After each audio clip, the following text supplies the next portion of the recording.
Hello, everybody, and welcome to DC Time. I'm Dean. I'm Chris. Thanks for joining us again. We glad to get together again. Chris was just reading some things here in Colossians, and so I think we're just going to pick up right there from Paul's writings there in Colossians. Yep. Right, and go from there. Just make some comments and enjoy this time together. So, again, we really appreciate all you out there and all the comments of encouragement, and that's what we want to do here. We just want to share and encourage, and we love sharing these things. So Right. And they are so applicable in so many ways. And at the same time, we read things and we're like, how in the world is that going on? This first line. You know, I'm in the first chapter of Colossians, and I'm down here in verse 24. Paul says, I am now rejoicing in my sufferings for you. I was just laughing. I've called Dean several times. Hey, Dean, did you know I'm suffering or rejoicing in my sufferings for you? Yeah, I haven't got that phone call. Yeah, I don't. That's crazy. Right.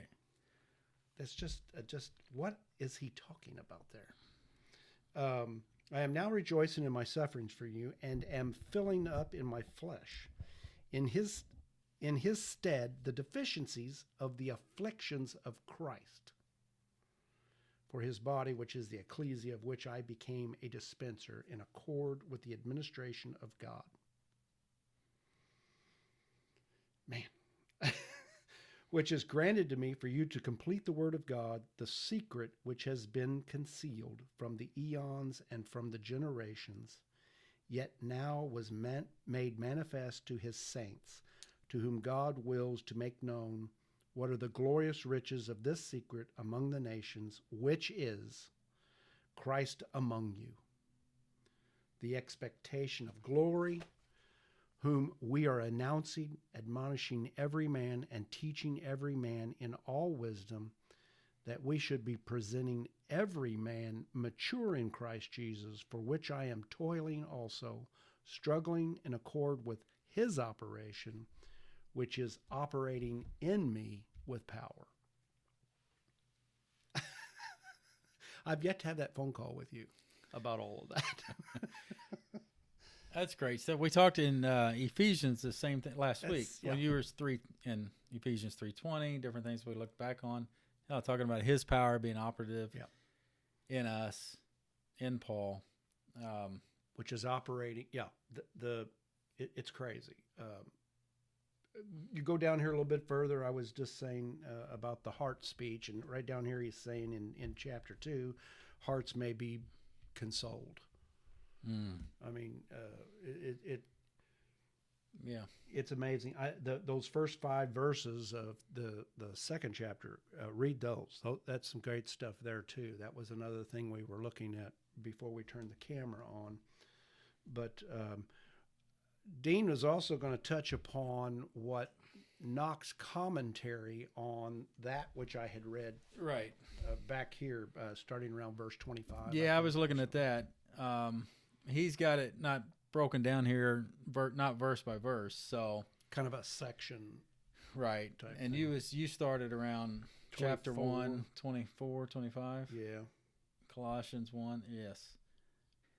He says, on earth, Messiah never left the land of Israel. Now, in spirit, he walks among the nations, dispensing blessing as he did in the days of his earthly sojourn. Christ, who never went among the nations before his ascension, met Paul outside the land on the Damascus road, not as the lowly Jesus, but as the glorified Son of God. Gradually, in spirit, through the apostles' ministries, he unfolds his secret purpose to be to the nations, in spirit, all that he had been to Israel in flesh, and far more. This is the secret. Christ among the nations, a glorious expectation, not a subordinate place in the earthly kingdom, but a preeminent place in his celestial domains. Which is amazing because we've talked before about the nations being blessed through Israel. Mm-hmm. And here's Paul kind of highlighting some of that that blessing that is then bestowed or passed, to the Gentile. So you and I were talking about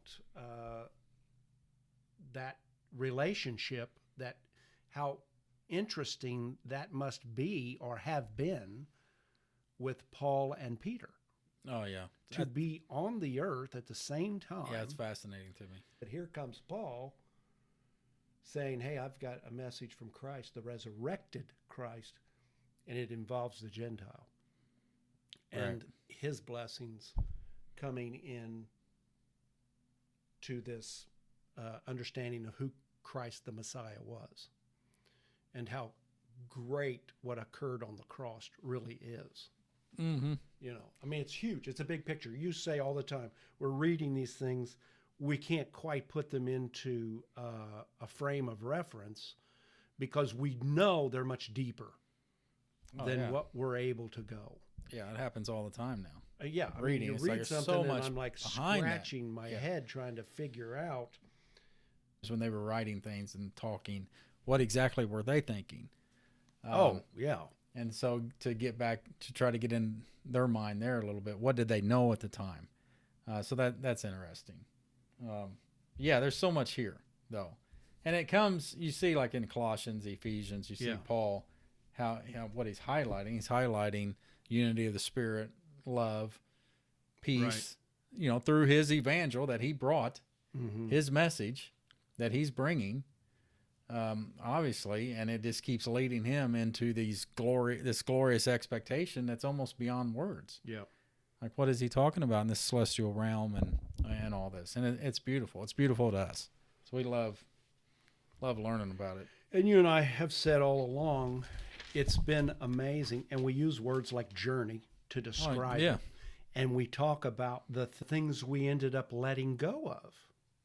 Mm-hmm. Some of the things that we've just let go of, but they were a part of who we were and what our understanding was up to that point. Nothing wrong with that. In fact, we give God credit for where we come from and what he had us in. You could say he had us in error. Oh, yeah. And we're totally fine with that. Might have us in error again someday. Right. Because all of that, we think, is to be working out good. Just much like A.P. Adams was saying that, this idea that good and evil are together. No, evil's down here. It's a tool. It's being used, and it's for eventual good. This accomplished, or accomplishment. Always the good will outlast the bad. Evil will then be put away. We won't have it anymore. And the only thing that will be left is the finished work of Christ. Yeah, love's going to win out. Yeah, in the end. And that's he's the big going to picture. be all in all. That's the big picture, and it's God's will. We've talked about it previously, about the free will thinking. Right. The free, and so the description of free will. Right. And we believe that there is a free will, but we believe that there is one free will, and that is from God. That is, he's free, and his will is free. And like you mentioned earlier, just before we turned on the camera, we're not going to influence that will because God's the only one that it's free. So we cannot influence that. He's got the plan. Mm-hmm. We know he's a God of love. We know that all his creation is in his will. You're in his will. And that's a good place to start, or a good place to rest. Yeah. To know that, I'm in his will. I don't have to find it. I don't have to do it. I'm not going to manipulate it. I'm not going to change it by anything I do or say.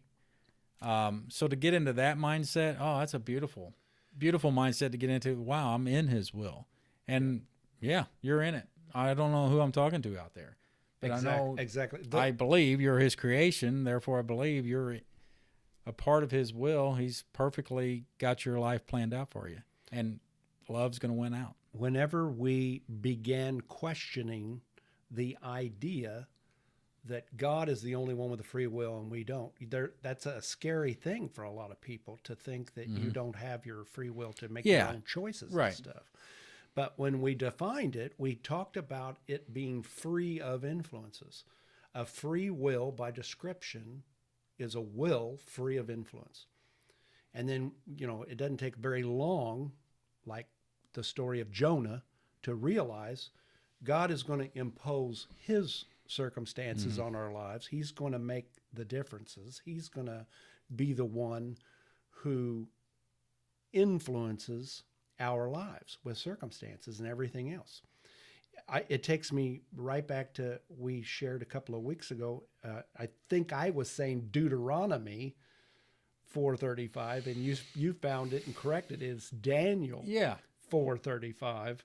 All those abiding on the earth are reckoned as naught, according to his will.